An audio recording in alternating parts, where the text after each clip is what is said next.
Hello, welcome back to another video tutorial here at Geekatplay Studios. My name is Gary Miller.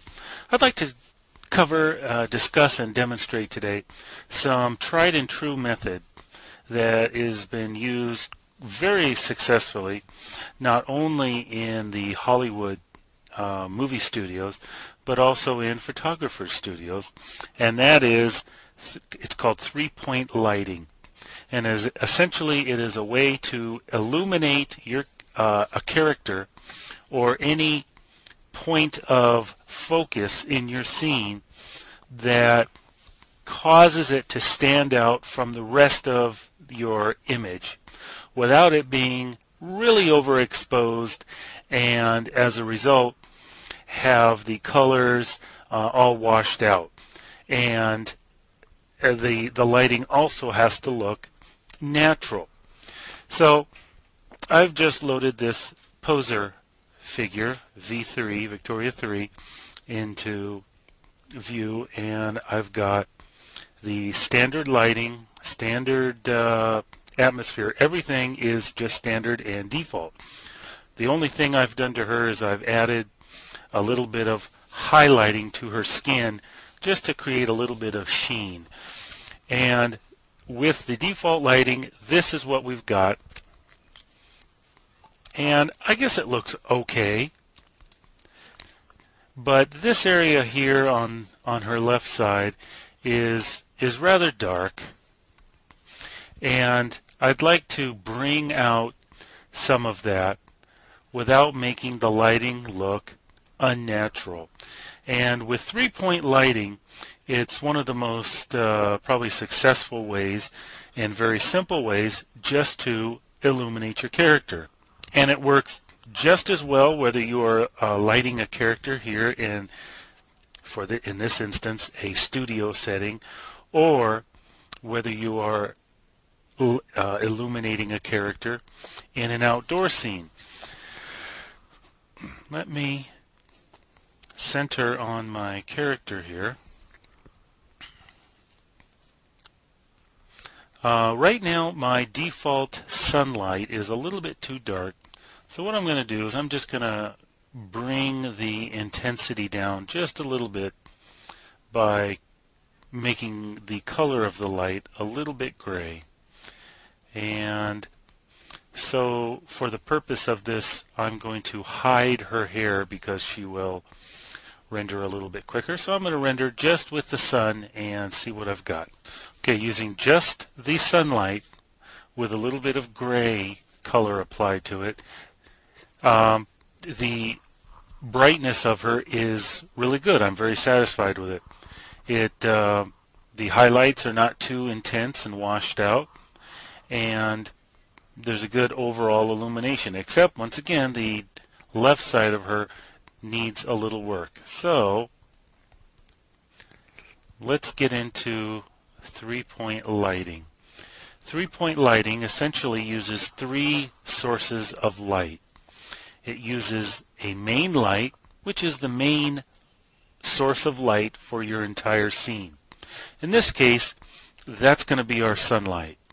Then it utilizes another light source. And what I want to do is I'm just going to create a point light right over here, and I'm going to get an idea on where it's illuminating her based on my thumbnail here. And this second light is called a fill light. It fills in the gaps that the main light doesn't cover. For example, using just our sunlight or our main light, the right side of her was well illuminated, the front and the right side of her, but the left side needed a little bit more. So I'm going to position this on her left side and give a very low value to it. And the reason I'm going to give a low value to it is because I don't want the left side of her, well, her right, my left, I don't want the dark side of her to be as brightly illuminated, because with part of her illuminated and part of her a little bit dark, you create more depth in your character just by the way it is illuminated. Now this is with that fill light at a level of 2, and I think that's a little bit much. I'm going to bring this down to 1, and let's do another test render. Alright, this is my fill light with a level intensity of 1. I think I'm going to go back to 2, but 2 was a little harsh, so I'm going to add a little gray to the color of that light. Now the real trick on this is the third light, and that's called a rim light. Essentially all it does is illuminate the profile of your character. In this case I want it to illuminate her left side, and I want it to be very bright, and just so that we don't have too many shadows playing with our eyes here, I'm going to disable shadows for that. And I have it really bright, and because when I look at my thumbnail over here, I can instantly see the area of her body that this light is affecting. And I think I might want it up a little bit higher, and a little bit further back. I don't want her left arm to be quite that illuminated. Now let me do a quickie render of this. Okay, admittedly the strength or the intensity of this light is far too strong, and that's the intent, because I can see what areas of her that it is illuminating, and I like the areas of her that this light is affecting. So now let me just drop it down, maybe say to 20, which is a little bit more in keeping with what I want, and I'll render again. Okay, I like this. The lighting along the profile of her body is really nice, but taking into account the background color of my scene, which is just a brown cube that I created, I think I'm going to add a little bit of color to this light, something a little peachy. It'll look a little bit more natural. So let's do another render with this peach colored light. Notice how she stands out, really pops out from the background. Let me enable her hair, and I'll do another render.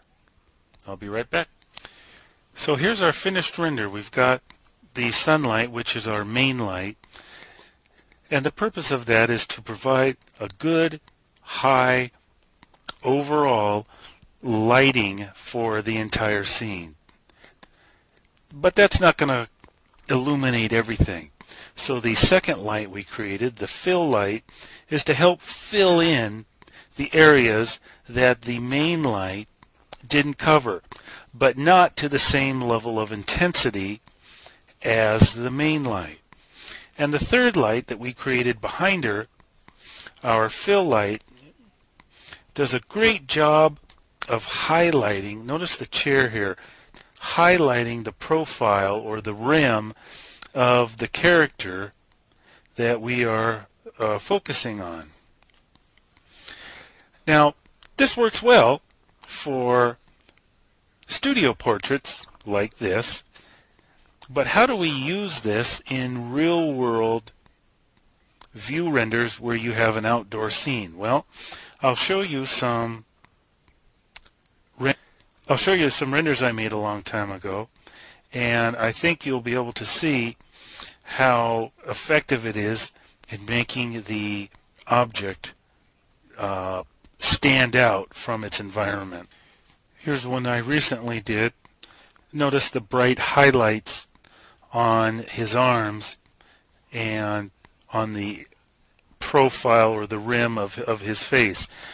Since I used, I think it was global illumination or area occlusion, I used a good rendering light on this.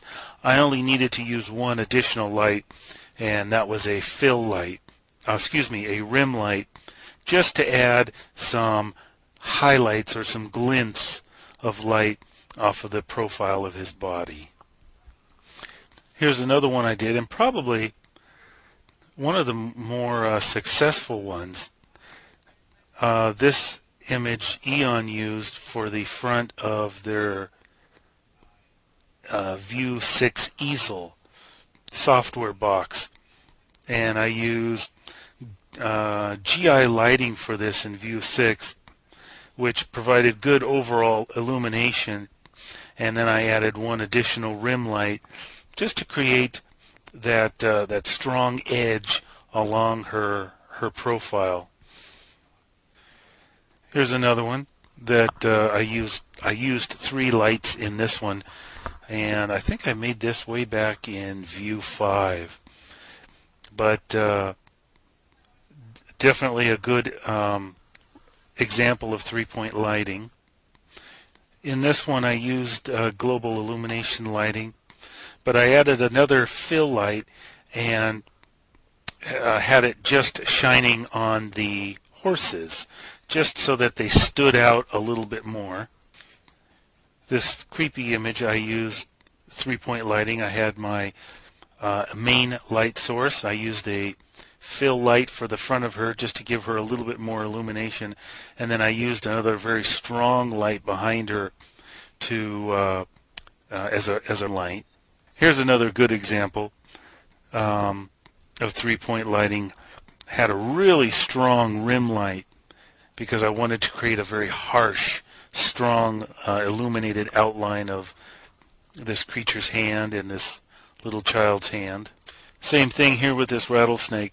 The snake just leaps right off of the image. It really stands out because of that really proven lighting technique. With this image, this crow is a very black colored object, and it did not stand out at all.